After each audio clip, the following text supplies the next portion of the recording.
If you go to page 2, this is more so hematology. And of course, each of these has a video or whatever it is. But what I want to point out to you real quick in terms of just hematology is sickle cell is very poorly understood by most new graduates. And so we want to make sure, because the test loves sickle cell, that you know what H-hop really means. What is the H-hop for the sickle cell patient? Yes, what I do is I give you a mnemonic that spells out your prioritized actions for sickle cell patient. The first H is your first nursing action, and that is to hydrate. The second H is the medication that prevents you from getting more and more sickle cell crises. So it's hydroxyurea, and it also stands for keep your patient heated up or warm. So heat. So hydrate is the biggest one of all. It's separate and by itself for that purpose. The next H means hydroxyurea, the medication to prevent crises, and heat the patient up or give warm compresses. I told you yesterday, we put the warm packs under the arms and the groin and all that good stuff. So that would be a basic care and comfort H. And then the O would be what? Oxygen PRN. When would I need to give oxygen? Give me an example. It's what we learned already. Yes, SpO2 less than 90. That's right. Okay, this one is what? Pain. It's not first, is it, guys? Remember, we said pain is never your priority. It's not first, guys. Now, here's our deal. The pain is kind of important for this reason. The sickle cell patient has a unique situation. They are very similar to pancreatitis. It's just that their pain is not treated first because their pain is not deadly. However, the pain of sickle cell crisis and the pain of pancreatitis, they are considered to be the most painful conditions on earth. There's a close third, but it's still just, third, and that's multiple myeloma. So whenever you have a pancreatitis patient or a sickle cell patient, this pain is the worst on earth, and unfortunately, just based on facts and genetics, the sickle cell patient is often black or brown. Are you with me? So they're either Latino, which don't you dare sleep on that, because your test has given you a patient from Venezuela and you didn't even think about sickle cell when everything was very classic sickle cell. So they're either Latino or they are black. And because of this, they get labeled as drug seeking. Well, guess what? This is super painful and Tylenol doesn't work. So the only drugs that do work are narcotics. And because it's one of the most painful conditions on earth, any narcotic won't do. It's going to have to be some heavy duty narcotics like Dilaudid or your morphine or whatever. It's not going to be an oxy-PO. Hell no. It is going to be something like a PCA pump. You need to know for this, a PCA pump is preferred so that the patient doesn't get labeled or under medicated.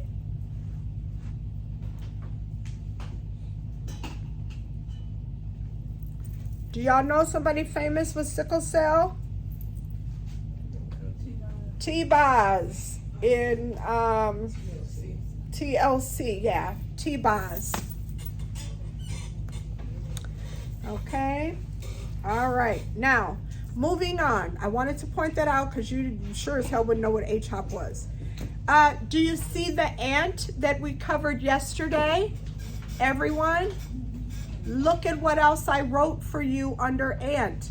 I wrote the cure or the treatment. Yes, you have to know it. Right now, I'm going to have you highlight the generic component of it because I gave you both names. So take your highlighter and highlight erythropoietin under anemia.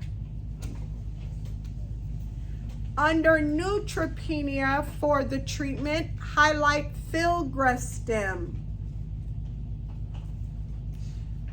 For the generic name for treatment for thrombocytopenia, highlight oprelvecin.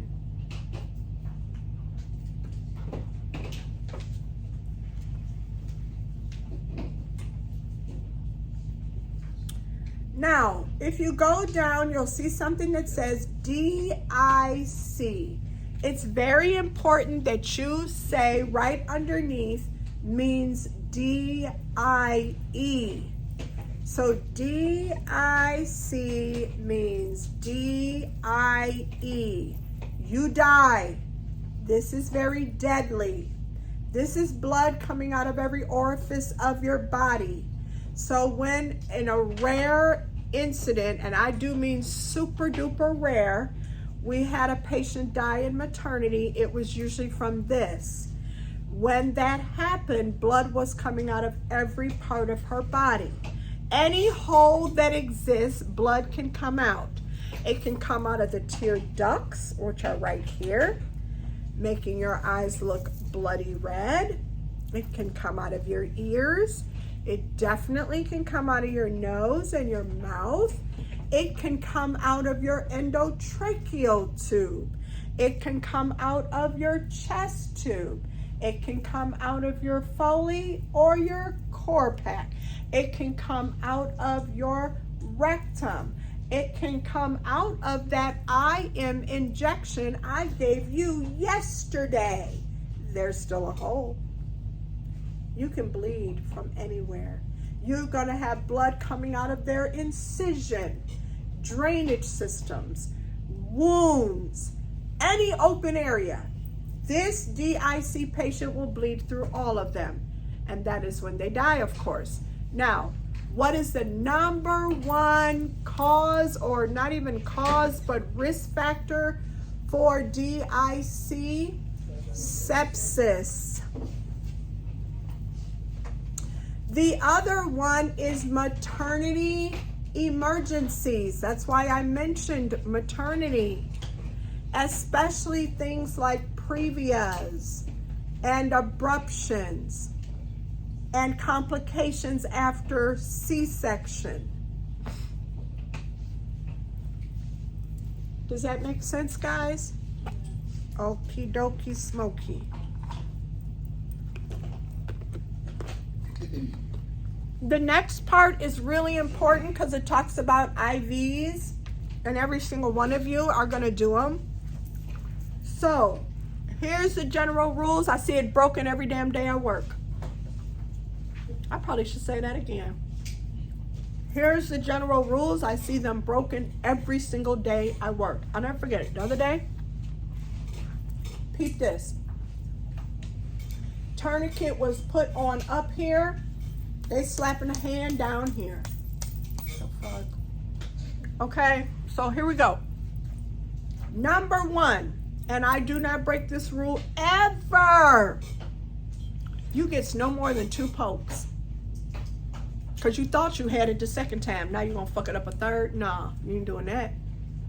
2 pokes. That's it. I don't care what's happening. And here's the wonderful thing about the 2 poke rule. Everybody know that's legal. So they can't fault you for it. And if you be like, listen, I did my 2 pokes. I'm going to need you to come and do this IV. And it could be anybody you ask, but you've got to ask somebody on your level or higher. Now, your doctors don't want to do no IVs for you until you went all the way through every nurse on the unit pretty much. Who will do an IV in procedural areas that I work in? Anesthesia. and they are very good at it. And so those are also your little choice to ask, but you can't do that unless you ask a few nurses first. So the patient may get poked 4, 5, 6 times, but it wasn't by your ass. You had 2 of them. That's it. That's very legal. Okay, so no more than 2 pokes. Who's been poked more than twice by the same nurse? Anybody for a surgery or whatever? Wow, how many times? One of them 4. See? I told her to get someone else. Yeah, I'm gonna need you to get someone else. You have lost your mind up in here. Okay, 2 pokes, y'all. Now look at where the tourniquet needs to be. This is always on the test, y'all. How far away from the insertion site? What y'all say? 20. You said 20? Oh, 3 to 5. So this up here, this 20 don't work? No, it doesn't, Shelly. You looking for a hand vein, you better have that tourniquet right here. You looking for an arm vein, you better have that tourniquet up here. You looking for an antecubital, you better have that tourniquet right here. You will trip out how many times people do this wrong. Okay? Just fucking up on a regular. Okay, here we go. How long should the tourniquet stay on? Till you come back from lunch? A minute. Yeah, stop strangling people. Yeah, that's what you're doing. Yeah. Now, when you draw blood at the time you're doing an IV, any blood you draw, don't matter what kind, you are doing just like what I'm doing right now. What is that called? Invert. Did you do this? No, because I'm going to come down your parking lot and up your street and beat you. Okay, so you didn't shake anybody's blood. Okay, then it says clean back and forth, allow site to dry. If you don't allow the site to dry, what's going to happen? It's going to burn. It's going to hurt like hell. So your IV can be extremely painful. Your injection can be extremely painful for one reason and one reason only. You didn't allow that alcohol to dry. You didn't. And if it's wet, it's not very good anyway because it's considered contaminated when you poke the hole. So allow it to dry. That makes a big difference. I've seen it a million times where you just like, nope, don't want to do that. Okay, let it dry, let it dry. Okay, here's another one. I don't know why, but I want you to write it down because I thought I wrote it. I don't see it on here. I want you to write down in that little section. Your first site for the IV should not be the antecubital. And I see that done wrong every day. Your first site for this IV should not be the antecubital. I was so happy when anesthesia said, stop it already. You guys are driving us crazy with these antecubital IVs. Because what happens when your patient who has an antecubital does this? They cut off the fluids. They just cut the fluids off. Because you kink the damn tubing. When their arm bent, you kink the tubing. Not even cut the shit off. They're on propofol. They kind of need it. Now all of a sudden they writhing in the bed because they feel all of it. Okay? All right, so be careful, guys. The #1 area for insertion, I do know I wrote that. If you look in the second part, the #1 area for insertion is at the end of it too. It's at the end of the 3rd line, is the cephalic vein. The cephalic vein is the #1 area of insertion.